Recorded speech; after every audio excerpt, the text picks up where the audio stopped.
નમસ્કાર વિદ્યાર્થી મિત્રો, આપ સર્વનું યુટ્યુબ ચેનલ પર ફરીથી એકવાર હાર્દિક સ્વાગત કરું છું. ઘણા દિવસોથી આપણે વિડીયો અપલોડ નહોતા કરતા. એનું કારણ છે કે આપણે અહીંયા વિડીયો અપલોડ થતો નહોતો, એટલે હવે વિડીયો અપલોડ થવાની શરૂઆત થઈ ગઈ છે. એટલે આપણે દરરોજ એક વિડીયો આપણે અપલોડ કરીશું. હાલ 9-10નું વેકેશન હોવાના કારણે આપણે નવી સિરીઝ ચાલુ કરી છે, જેનું નામ છે સ્પર્ધાત્મક પરીક્ષાની આપણે સિરીઝ ચાલુ કરવા જઈ રહ્યા છીએ. જેની અંદર આપણે ગુજરાતની હિસ્ટ્રી, ગુજરાતી ભૂગોળ, ભારતની હિસ્ટ્રી, ભારતની ભૂગોળ, રીઝનિંગ, ગણિત તમામ વિષયો આપણે કરવાના છે. અને એટલી ડિટેલની અંદર કરવાના છે કે તમે જીપીએસસી 1-2ની પરીક્ષા આપશો ને તો જીપીએસસી 1-2ની પરીક્ષા અંદર પણ આ તમને કામની અંદર આવશે. તો આપણે શરૂઆત કરશું સાહેબ ગુજરાતના હિસ્ટ્રીની શરૂઆત કરશું.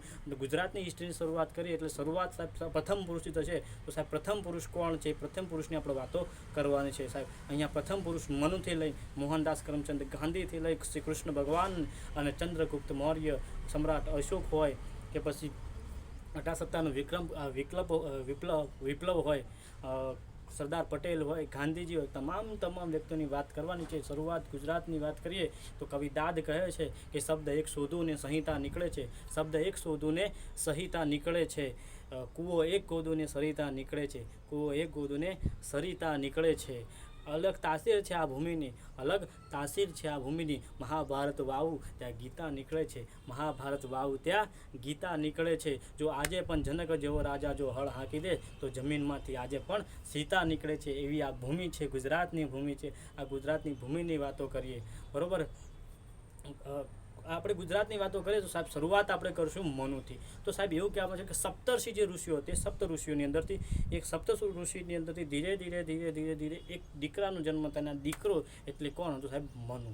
અને મનુ એ ગુજરાતની અંદર ગુજરાત ઇતિહાસની અંદર ગણવાની અંદર આવે છે. ગુજરાત ઇતિહાસનો પ્રથમ પુરુષ એટલે આપણે જેને મનુ કહીએ છીએ. મનુની વાતો કરીએ તો સાહેબ મનુને 2 પુત્રો હોય છે. એક પુત્રી હોય છે અને એક પુત્ર હોય છે. પુત્રી જે હોય એ પુત્રીનું નામ હોય છે સાહેબ સુકન્યા. આ સુકન્યા એકવાર સાહેબ સુકન્યા હતી સાહેબ. એ સુકન્યા આપણે જે 7 બળદ જે શ્રેણી રહી ને, 7 બળદ શ્રેણી પર કોણ એટલે નર્મદા નદી. તો આ વચ્ચે જે પ્રદેશ હોય આ મેદાનની અંદર સાહેબ એકવાર રમતી હોય છે. રમતા જંગલ રમતી હોય છે ત્યારે એ એક ઝાડ નીચે એક સાહેબ રાફડો જોયો છે. અને આ રાફડાની સાહેબ ચૈન ઋષિમુનિ તપ કરતા હોય અને તપ કરતે શું થાય છે? રાફડો ચડી જાય છે અંદર. જે આપણે કહીએ ઉદેવનો એકદમ રાફડો થઈ જાય છે. એટલી બધી તપસ્યા કરતા હોય છે. ખાલી એમની આંખો જ ખુલ્લી હોય છે, એટલે આંખો ખાલી ચમકતી હોય છે. આ આંખો ચમકતી હોય છે સાહેબ, એટલે એ છોકરીને એવું લાગે છે કે આ કોઈ હીરો અથવા કોઈ મોતી માણેક લાગે છે. તો મને શું કર્યું? સુકન્યાએ સાહેબ લાકડો લીધો ને ખોપી કાઢ્યો લાકડો, અને અહીંયાથી લોહી નીકળવાની શરૂઆત થઈ. જ્યારે લોહી નીકળ્યું ત્યારે એ દીકરી ભાગી અને પોતાના પિતા મનુ જોડે જઈ અને મનુને કીધું કે સાહેબ પિતાજી મેં એક ઋષિમુનિની આંખોની અંદર લાકડો ખોપી નાખ્યો છે, અને લાકડો ખોપાના કારણે એમના આંખોની અંદર લોહી નીકળે છે. કદાચ કોઈ શ્રાપ બાપ ના આપી દે, ચલો મારી સાથે. તો મનુને પણ એવું થાય કે જો કદાચ શ્રાપ બાપ આપી દેશે તો આપણી તહસ નહસ થઈ જશે. તો સીધા જાય છે કોના જોડે? ચૈન ઋષિ જોડે જાય છે. અને ચૈન ઋષિ જોડે જઈને માફી માગે છે અને પોતાની દીકરી સુકન્યા લગ્ન કોના સાથે કરાવે છે? ચૈન ઋષિ જોડે સાથે કરાવે છે. હવે પુત્રની વાત કરીએ તો સાહેબ પુત્રનું નામ હતું સયાતિ. એટલો બધો કામનો નથી, પણ એના પછીનો જે પુત્ર હતો સાહેબ એ હતો આનંદ. અને આનંદ એ વડનગરનો રાજા હતો સાહેબ. અને વડનગરનું જે તે સમયનું નામ હતું આનર્તપુર. એ સમયનું નામ શું હતું? આનર્તપુર સાહેબ. આનંદપુર છે એનું બીજું નામ છે આનંદપુર. આનંદપુર છે એનું નામ છે સાહેબ ચમત્કારપુર. એટલે કે આનંદપુર, આનંદપુર કે ચમત્કારપુર એટલે કયું નગર? વડનગર. ઘણી વખત પ્રશ્ન પૂછાઈ ગયેલો કે વડનગરના પ્રાચીન નામ કયા છે? તો આનર્તપુર છે, આનંદપુર છે, ચમત્કારપુર છે, આવા નામો છે. તો આ આનંદ અહીંયા આનંદપુરનો રાજા હતો. આનંદ પછીનો રાજા એટલું કામનો નથી. રોયમાન આપણા કોઈ કામનો નથી. એના પછીનો રૈવત કોઈ કામનો નથી. એના પછીનો પુત્ર રૈવત કકુદમી આ કામનો છે. રૈવત કકુદમીની એક પુત્રી હોય છે જેનું નામ હોય છે રૈવતી. એને એવું થાય છે કે સાહેબ રૈવતી એકદમ પુખ્ત થાય છે તો રૈવતીના લગ્ન કરાવે છે. તો સાહેબ આ રૈવતીના લગ્ન કરાવવા છે તો આ કોના જોડે જાય છે? બ્રહ્માજી જોડે જાય છે. અને બ્રહ્માજી એ વખતે ગીત સંગીતની અંદર બેઠા હોય છે, ગીત સંગીતના વાદ કરતા હોય છે, એટલે ગીત સંગીતમાં બેઠા હોય છે. અને અહીંયા એ દ્વાર પર એને રાહ જોઈને બેઠા હોય છે. અને અહીંયા ગીત સંગીતનો કાર્યક્રમ પૂરો કરીને 10-15 મિનિટ પછી બ્રહ્માજી બહાર આવે છે. અને જ્યારે બ્રહ્માજી 10-15 મિનિટ પછી બહાર આવે છે ત્યારે જોવે છે અને કહે છે, ત્યારે એ આનું નામ રૈવત કકુદમીને કહે છે, બરાબર, કે તું અહીંયા 10-15 મિનિટથી રાહ જોઈ છે, અહીંયા તો જોતો ખરા મૃત્યુ લોકો બધું ઘણા વર્ષો થઈ જાય છે. તો પેલો રૈવત કકુદમી કે કોઈ વાંધો નહીં સાહેબ, મને એની કોઈ પરવા નથી, મારી દીકરીના લગ્ન કરાવવા છે. તો બ્રહ્માજીને વિચાર વિમર્શ કર્યો અને કીધું કે એક કામ કર, રૈવતના લગ્ન યાદવ વંશના રાજ્ય બલરામ સાથે કરીને, બલરામ એટલે કે વાસુદેવના રોહિણીનો પુત્ર બલરામ સાથે કરાવીને, કૃષ્ણ ભગવાનનો પુત્ર સાથે કરાવીને, કૃષ્ણ ભગવાનના ભાઈ સાથે કરાવીને આ બલરામ સાથેના લગ્ન કરવામાં આવે છે. અને અહીંયા તો સયાથી રૈવત કપૂરની આ લગ્ન કરીને મેરુ શિખર ઉપર પોતાની તપસ્યા કરવા જતો રહે છે. સાહેબ અહીંયા જ્યારે રૈવત કપૂરની બ્રહ્માજી જોડે જાય છે ત્યારે અહીંયા પુણ્યજન નામના રાક્ષસોએ આક્રમણ કરી નાખ્યું. અને પુણ્યજન નામના રાક્ષસોએ અહીંયા દ્વારમતી જે નગરી હતી એ દ્વારામતી નગરી શું કરી હતી, લઈ લીધી હતી. આ દ્વારામતી નગરી જે તે સમયે કુશસ્થળી તરીકે ઓળખવામાં આવતું હતું. એ સમયે એમને કુશસ્થળ તરીકે ઓળખવામાં આવતું. આ કુશસ્થળે એમને શું કરી હતી, લઈ લીધી હતી. બરાબર. હવે વાત કરીએ સાહેબ, કુશસ્થળી લઈ લીધી, કોઈ વાંધો નહીં. થોડીક સાહેબ વાસુદેવની વાત કરી સાહેબ, અહીંયા યાદવ વંશની એન્ટ્રી થવાની છે. એટલે યાદ કરીએ યાદવ વંશ આવ્યો ક્યાંથી, તો સાહેબ મથુરાની અંદર એક રાજા હતો, એનું નામ હતું ઉગ્રસેન. આ ઉગ્રસેનનું એક મંત્ર હતો જેનું નામ હતું વાસુદેવ યાદવ. બરાબર. વાસુદેવ યાદવની 2 પત્નીઓ હતી. બરાબર. વાસુદેવ યાદવની 2 પત્નીઓ હતી. એક હતી દેવકી અને એક હતી રોહિણી. સાહેબ આ ઉગ્રસેન હતો, એનો એક પુત્ર જેનું નામ હતું કંસ, મહારાજા કંસ, જે રાક્ષસ જાતિનો હતો મહારાજા કંસ હતો, જેનો વધ કોણ કરશે, કૃષ્ણ ભગવાન કરે છે. તો વાત કરીએ અહીંયા રોહિણી અને દેવકી. તો સાહેબ આ રોહિણી હોય ને એનો જે પુત્રનું નામ હતું સાહેબ બલરામ, અને દેવકીનો જે પુત્ર હતો જે હતો કૃષ્ણ. કારણ કે આકાશવાણી થાય છે અને આકાશવાણી થવાના કારણે કહે છે કે દેવકીનો 8મો પુત્ર તારો વધ કરશે. 8મો પુત્ર કોણ હતો, કૃષ્ણ હતો. બરાબર. જેને વાસુદેવ ઉપાડીને દરિયાના કિનારામાં થઈને ગોકુળની અંદર લઈ જાય છે. અને ગોકુળની અંદર નંદરાજ અને યશોદા આ બંને પાલક માતાઓ નંદરાજ અને પાલક પિતા યશોદા નંદરાજ એનું પાલન કરે છે. જેના ઉપર શેષનાગ આવે છે. બરાબર. શેષનાગ જેની વરસાદ ના પડે એના માટે એનો બચાવ કરવા માટે, કૃષ્ણ ભગવાનનો બચાવ કરવા માટે કોણ આવે છે, શેષનાગ આવે છે. આપણા પુરાણો 2 મહત્વના નાગ છે, એક છે શેષનાગ અને એક છે વાસુકી. જે શિવજીના જે ગળાની અંદર જે સાપ છે ને એ વાસુકી સાપ, અને એક વાત છે આપણે શેષનાગ. સમુદ્ર મંથક વખતે જે સાપ હોય છે એ પણ સમુદ્ર મંથન વખતે પણ જે સાપ છે ને એ કયો સાપ છે, વાસુકી સાપ છે. તો એ વાસુકીની વાત થઈ, વાસુકી છે. બરાબર. અહીંયા દેવકી કંસ હતો સાહેબ. તો કંસનો વધ કરવા માટે કૃષ્ણ ભગવાન મોટા થયા, ધીરે ધીરે બાલકાંડો કર્યા અને ધીરે 11 વર્ષના થયા ત્યારે મથુરાની અંદર જે બલરામ અને કૃષ્ણ ભગવાન ભેગા થઈને કંસને શું કરી નાખ્યું, હરાઈ નાખ્યું. જ્યારે કંસનો હરાઈ નાખ્યો ત્યારે કંસનો જે સસરો હતો જેનું નામ હતું જરાસંધ.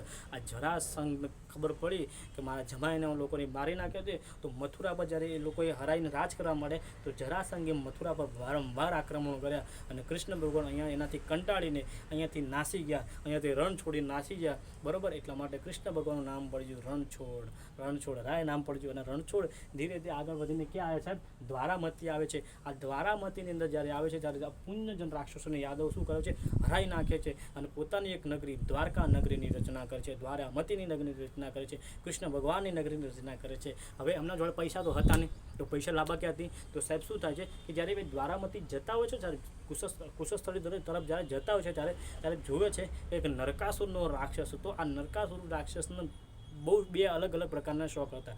એક શોખ હતો અલગ અલગ સુંદર સ્ત્રીઓને પકડી રાખવા, અપહરણ કરવાની. એટલે 1600 જેવી સ્ત્રીઓને અપહરણ કરીને રાખેલું હતું.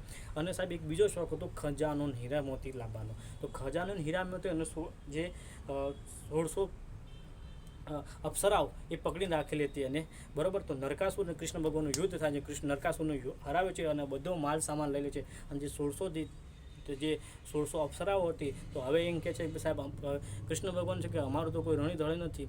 બરાબર. તો એક કામ કરો, અમે તમને અમારા પતિ માનીએ છીએ, તમે અમારા પતિ થઈ જાઓ. કૃષ્ણ ભગવાન છે કે 1600 પત્ની તો નહીં, પણ હું તમને 1600 પટરાણીઓ તરીકે તમને રાખીશ, તમે મારી સાથે દ્વારિકા ચાલો. અને અહીંયા સાહેબ આ પૈસાનો ઉપયોગ કરીને શું કરે છે, દ્વારકા નગરીની રચના કરે છે, સોનાની નગરીની રચના કરે છે. એ સોનાની નગરી કે જેને શ્રાપ આવડવાના કારણે, ગાંધારીના શ્રાપ પડવાના કારણે દ્વારકા ડૂબી જાય છે, એ કૃષ્ણ ભગવાનની નગરી. બરાબર. એવું પણ કહે છે કે દરિયો પાછો ખસ્યો હતો અને પોતાની નગરી અહીંયા વસાવી હતી કૃષ્ણ ભગવાને.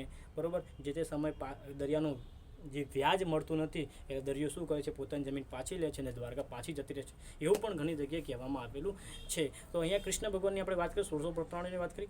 મુખ્ય પત્નીઓની વાત કરીએ તો રૂકમણી, મુખ્ય 4 પત્નીઓ સાહેબ, રૂકમણી, સત્યભામા, જામવંતી અને રોહિણી. એમાં રૂકમણીના લગ્ન અલગથી કરીને સાહેબ રૂકમણીને પણ નસાડીને લાવ્યા હતા. એ રૂકમણીની પણ સ્ટોરી આખી અલગ છે. કોમેન્ટ કરજો તો આપણે દરેકની સ્ટોરીઓ પણ લાવશું. દરેકની સ્ટોરીઓ બહુ વિચિત્ર અને બહુ અંદર સ્ટોરીઓ છે. બધી સ્ટોરીઓ ક્યાં જઈશું તો હિસ્ટ્રી ક્યારે પૂરી કરીશું. એટલે હાલ આપણે મોટી સ્ટોરી આપણે કવર કરશું. રૂકમણી નસાડીને લાવ્યા હતા. સત્યભામાનું જે વિષ્ણુ હતો, સત્યભામા વિશેની પણ વાતો છે. આપણે જોડે સત્યભામા પણ છે અંદર. અને જામવંતી કે જેના પિતા હતા જાંબુવતી જે મહાભારતની અંદર પણ છે અને રામાયણ અંદર પણ તેનો ઉલ્લેખ છે. જામવંતી જે રીંછ હતો એ રીંછની પણ ઉલ્લેખ છે. આપણે બંનેની અંદર, આપણા બંને પુરાણોની અંદર, આપણા બંને કાવ્યોની અંદર તેનો ઉલ્લેખ છે.